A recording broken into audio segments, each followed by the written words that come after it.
सदर सरदारी साहब के हवाले से करना चाहूंगा। कल रात को उन्होंने एक बात की कि रावी के बेड के नीचे इतना पानी है कि कई लाहौर जो है वो उस पानी से मुस्तफीद हो सकते हैं। और वो 30 साल से कह रहे हैं इस बात को कि रावी के नीचे जो साफ पानी है उसको निकाल के लोगों तक पहुंचाओ।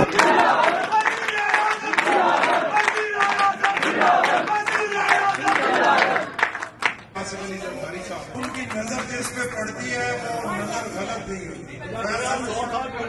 फैसल मीर साहब पे जो उनकी नजर है तो वो फिर हमें मानना पड़ेगी कि वाकई ये भी शेरों का शिकारी सरदारी, शेरों का शिकारी सरदारी। दूसरा मैंने कहा खुशकिस्मत भी है कि इनको मजीद गौरी साहब जैसे अपने साथ जो है वो बाजू में ले